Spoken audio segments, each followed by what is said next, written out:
How's it going, guys? Welcome to today's video.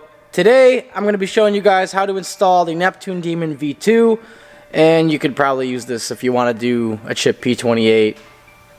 Not really, I'm just kidding, because this is already socketed. So without further ado, I can use the camera to point to some of it, and some of it I'll use a tripod for. First things first, it was the most obvious. On your ECU, you're going to have these little bolts.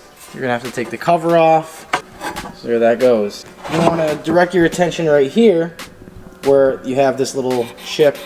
This is if you already have a chip P28. If you already have a chip P28. I have all my instructions and everything over here. We'll be following them directly. We have a socketing kit. We have some cables, got a sticker, and a pen, which will be handy for popping this out. There it goes. It's gone. Never to be seen again.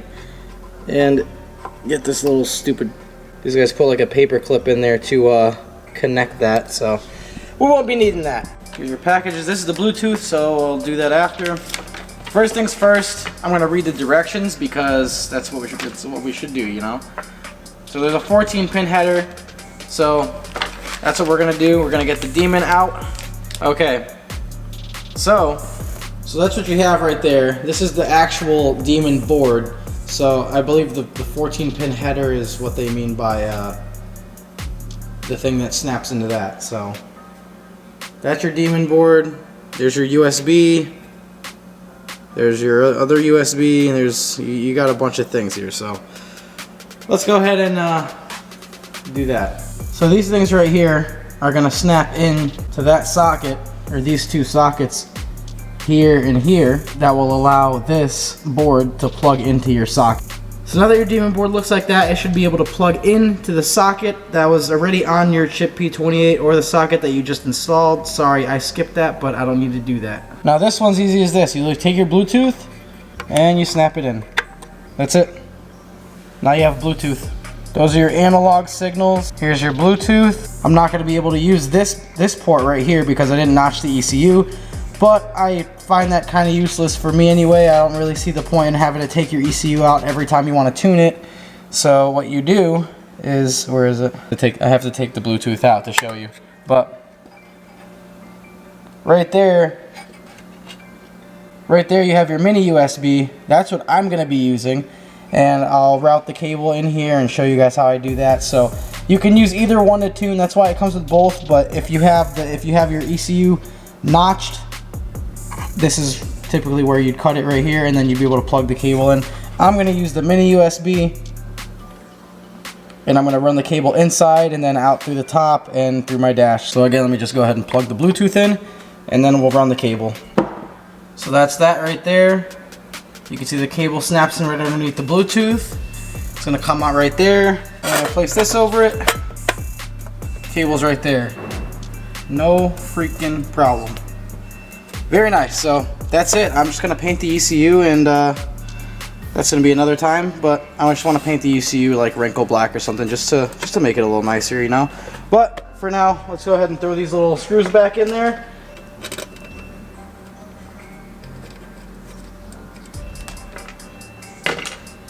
There's like there's three other ones. I don't know where they are, but this will be all right for now. So that's that. And there is your Demon V2 installed in a chip P28. Now, let's go try to use it.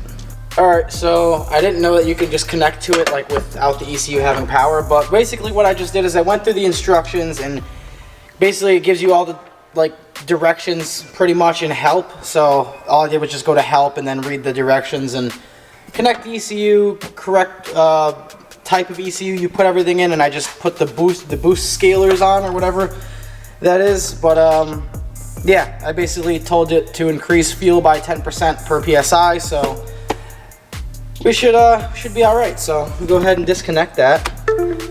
All right, so I'm not sure exactly if just doing that burns the settings onto it, so I don't know, but this is my old ECU. New ECU's plugged in. And I guess the moment of truth would be to see if it starts, because if it doesn't start, then we're doing something wrong here.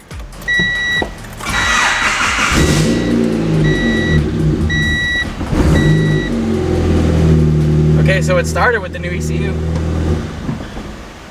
It doesn't even rev.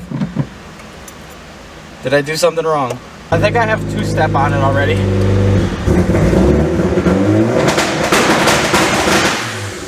I definitely do because it's dead at 4,000 RPM. So let's check that out.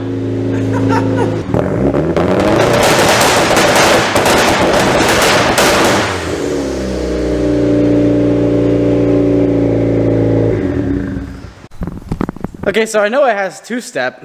So what do I do now? The two-step's at 4,000. Let me plug the computer back up and see what I can do about this because it just doesn't want to rev, like it's not drivable. Let's try it now. Nope. Why is it doing that? Let's check this out. Yeah, this is what Damian's been like famous for.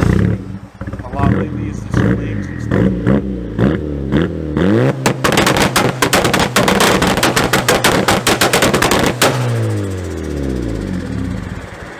This is the first time I'm seeing this car too. Okay, so I have found my problem.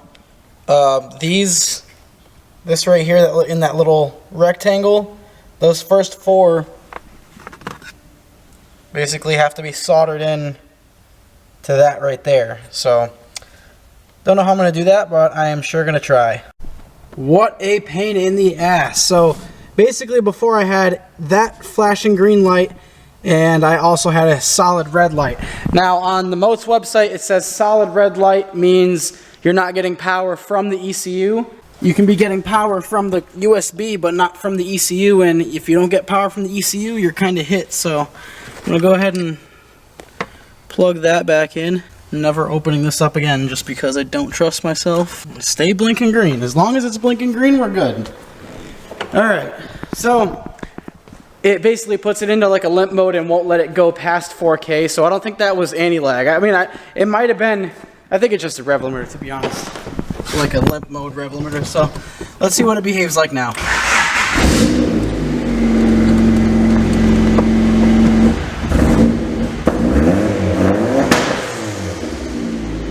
It still won't go past 4. Stops right at 4. Oh my god.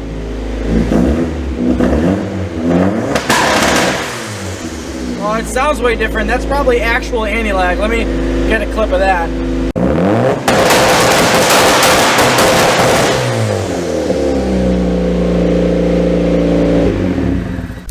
Well, that was cool. So we're good there. We got blinking green. Blinking green is good. Look at this. See, nothing. Right here, turn the key. Boom, blinking green. We're doing good, guys. Okay, give me that. Give me that. Well, that's it for this video. It's successfully installed. No, I don't know any settings on it. I'll attempt to look some of it up, but I'm probably just going to save that for the tune. I'll drive it over there with the stock ECU in it, and then I'll throw this ECU in it and have whoever's going to tune it, probably Jimmy, mess with it. So, yeah. Oh, man. All right. That's it. Hope you guys enjoyed this install, and a couple 2-tree flames here and there. So, I don't know. Sounds cool. I'm hype. 450 bucks. Pretty damn good price for all the stuff that I got with it. Only problem was the C2, I'll put it on the screen. This port, the port that is named here, wasn't on there from the previous socketing job. So if you do install this, just make sure you have that port installed, because that's what gives you power from the ECU. And if you don't have that, you'll have red light. You don't want red light. It still won't rev past 4K, and it just shoots flames, but I don't know. It doesn't sound like it's a breaking up rev limiter. It's exactly at 4. It's not like it breaks up. It revs, and then at 4, but I don't know. I'll see you guys next time. Thank you for watching. Hope you're hype on all this Honda content and the tuning that's going to be happening, because I've never had a boosted tuned Honda. So hopefully it does good. Thank you for watching. See you guys next time. Hope you guys enjoyed. Subscribe if you haven't. Peace out.